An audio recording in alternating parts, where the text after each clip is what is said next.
But first, let's go to my interview from earlier, just a few hours ago, with Congressman Darrell Issa. Here we go. Okay, joining me at this time, ladies and gentlemen, is California Congressman and Chairman of the House Oversight Committee, Congressman Darrell Issa of California. Congressman Issa, welcome to the Rick Amato Show. Rick, thanks for having me on. Certainly there's some important issues, and I'm glad you're willing to cover some of them. Well, and we're delighted that you take the time out of your busy schedule to join us. First and foremost, something that's on the mind of this audience, on the minds of Americans everywhere, conservatives, this is a nonpartisan issue as I see it.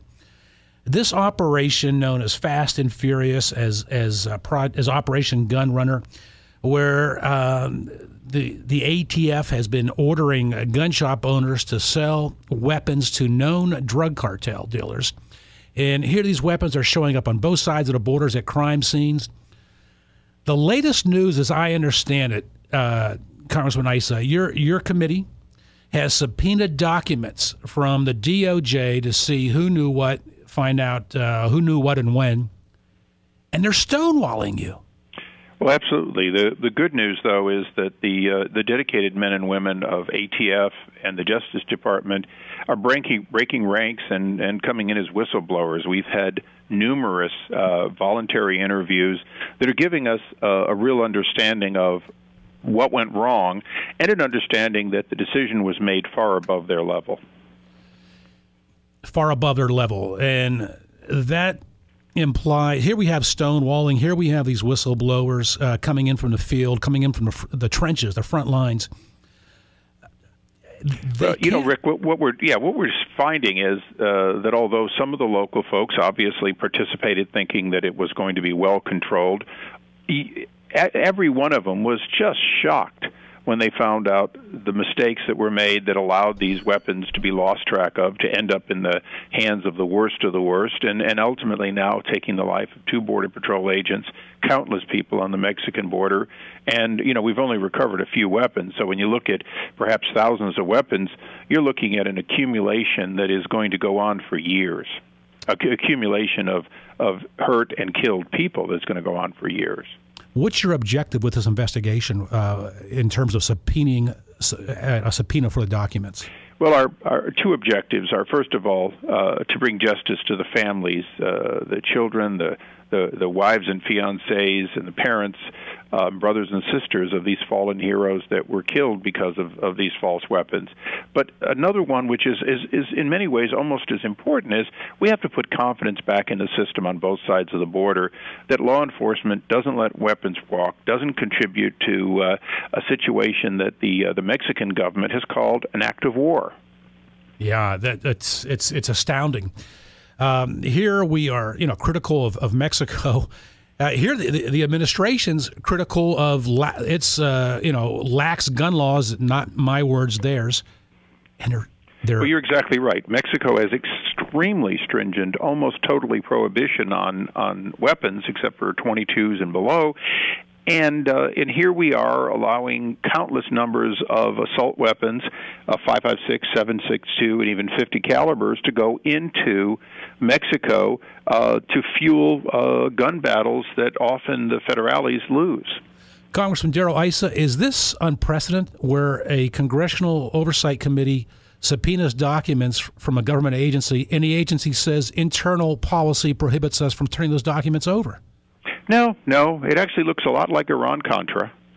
Yeah. Quite frankly, this is the way investigations often start. You have a mistake, and instead of the administration owning up to it quickly, taking corrective action, they stall, delay, and cover up. And that seems to be what's happening here. And the good news is that the law enforcement personnel who are caught up in this, whether they were participants or simply became aware of it, are horrified by it, and we're seeing voluntary contribution of information, materials, and so on that are causing us to begin to really understand the high level of justice that was felony stupid enough to participate and to make this happen so poorly. And again, we're not done with the investigations, but what we do know is this was not a decision made in Phoenix or Tucson or Laredo. This was a decision made in Washington. Wow. And the fact that you compare this to Iran-Contra, the fact that they've denied your request for a subpoena, the silence, if you will.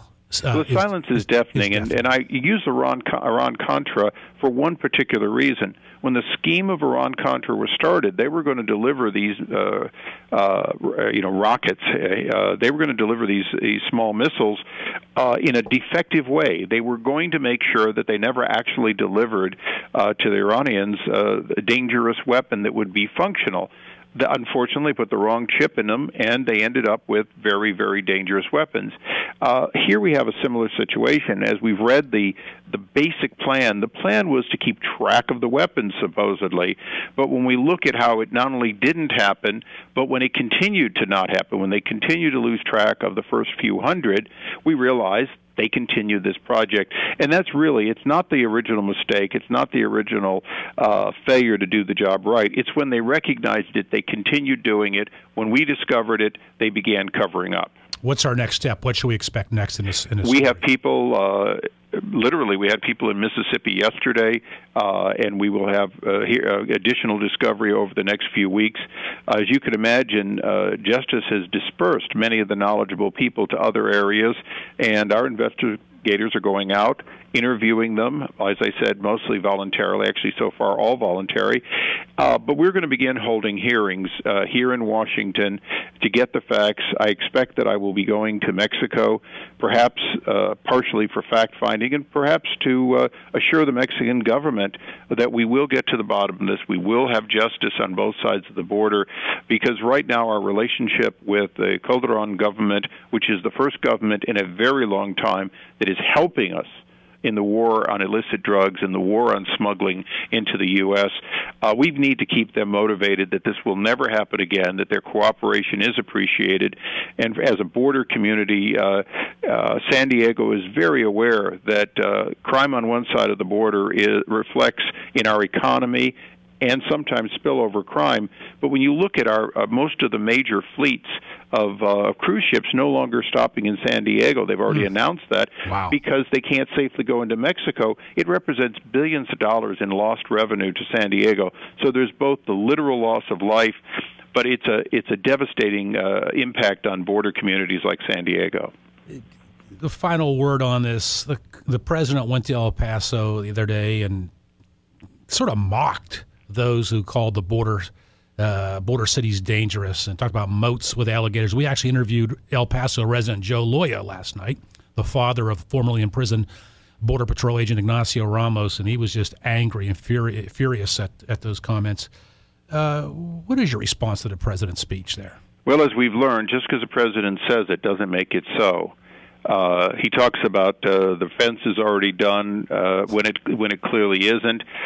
He talks about now it's time for the other side to make some sort of concessions on basically amnesty, when in fact he's never implemented E-Verify or anything else that's going to really reduce illegal immigration once people get over the border. And very clearly, violence along the border is getting worse. We've had committee members who went down to look at areas of the border and were told by Department of Homeland Security, everything's safe. And then when they went to go there, they said, our agents aren't allowed to go to that area. Literally, armed agents were not allowed to go into areas on the U.S. border, U.S. side of the border, because they were too dangerous. So it's very clear that this is fairly disingenuous. And what the challenge really is for all of us, Rick, is we have to be honest about the facts.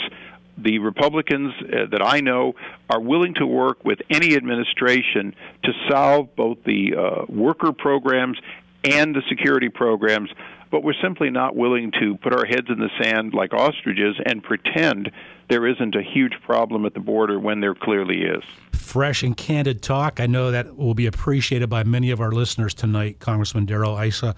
Let's shift gears. There's another breaking story that you're involved in, and it's an important one involving unions and so forth. It's just now developing. Tell us about that, please.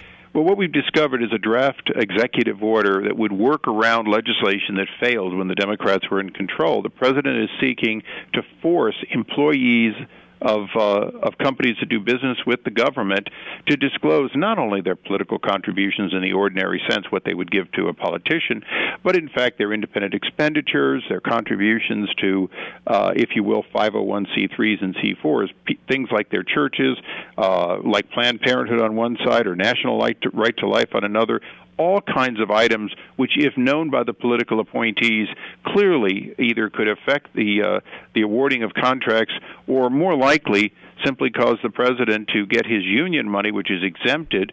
Well, corporations are scared to make these contributions. That kind of chilling effect is just Chicago-style politics at its worst.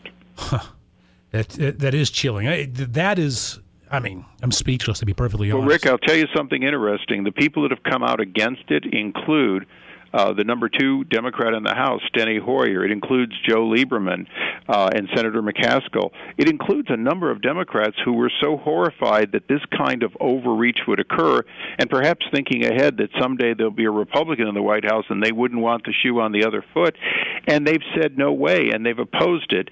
And yet we see no reticence of the administration to go forward. And we expect right now they're still trying to go forward with an executive order that would circumvent Congress and put criminal penalties on people who fail to disclose what is right now their private contributions to nonprofits of their choice. Unbelievable.